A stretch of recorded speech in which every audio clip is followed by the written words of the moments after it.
Good morning. This is an open meeting of the United States Securities and Exchange Commission on August 25, 2010.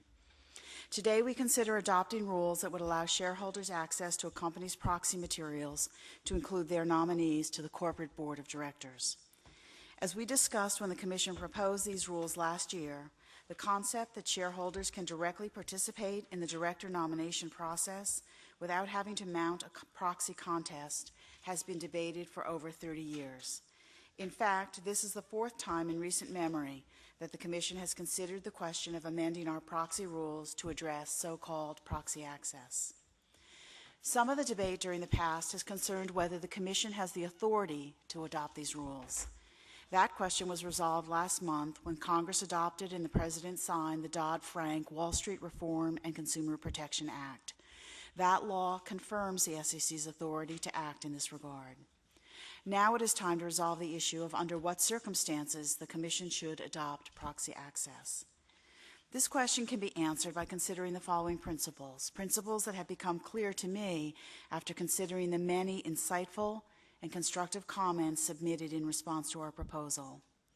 First, as a matter of fairness and accountability, long-term significant shareholders should have a means of nominating candidates to the boards of the companies that they own, candidates that all shareholder voters may then consider alongside those who are nominated by the incumbent board.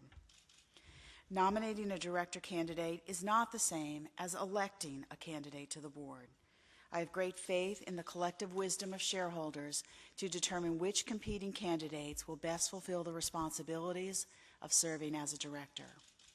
To me, the critical point is that shareholders have the ability to make this choice. Second, the company's proxy materials offer the best readily available tool for ensuring that the nominees of long-term and significant shareholders are presented to the electorate in a way that facilitates shareholders' traditional state law voting and nomination rights. And lastly, the process by which shareholders access the corporate proxy should be predictable and clear to all parties. We will not have served investors well if our rules cause uncertainty about the process through which our corporate leaders are elected.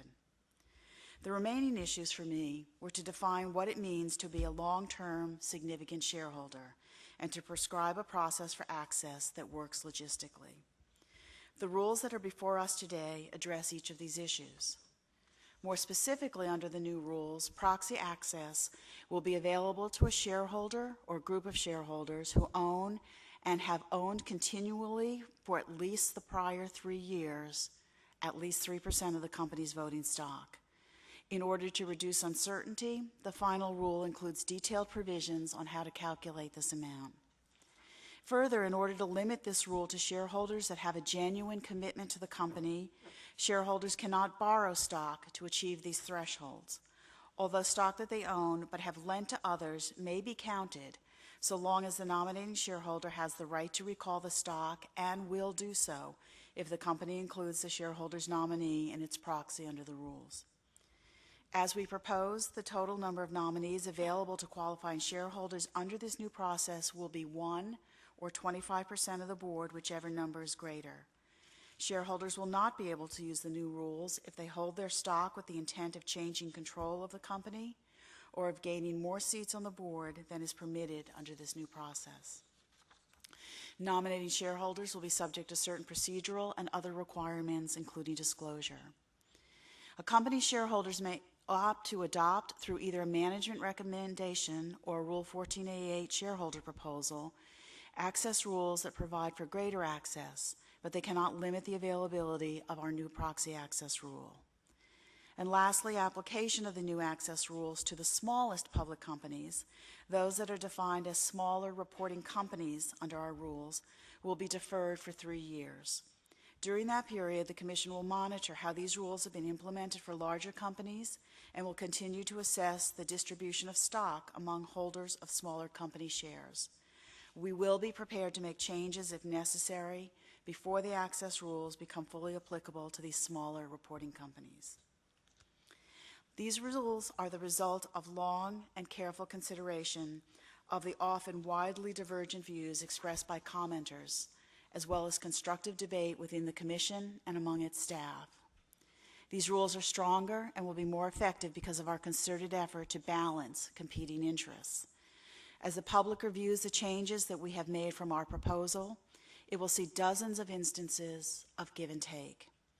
While we have decreased the ownership levels from what was proposed for the smallest companies from 5% to 3%, we have deferred implementation for these companies for 3 years.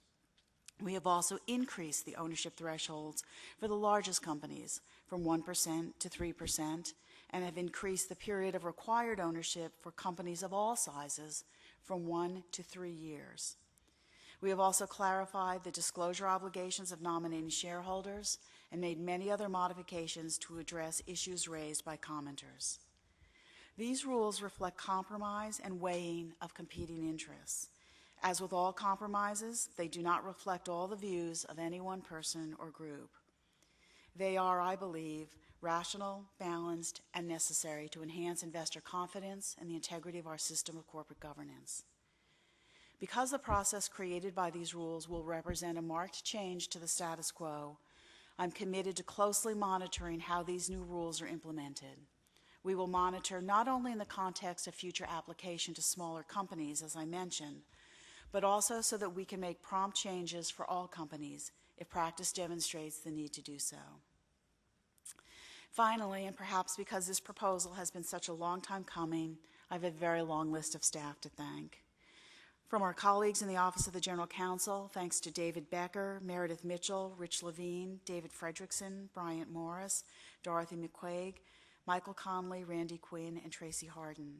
Thanks also to the Division of Risk, Strategy, and Financial Innovation, specifically Henry Hu, Josh White, Bruce Krause, Cindy Alexander, Ayla Kahan, and Alex Lee. From the Division of Investment Management, thanks to Buddy Donahue, Susan Nash, Mark Uyeda, and Kieran Brown. And thank you to our colleagues in the Division of Trading and Markets, specifically Robert Cook, Josephine Tao, Victoria Crane, Tom McGowan, Mark Attar, Nancy Sano, Sharon Lawson, and Randall Roy.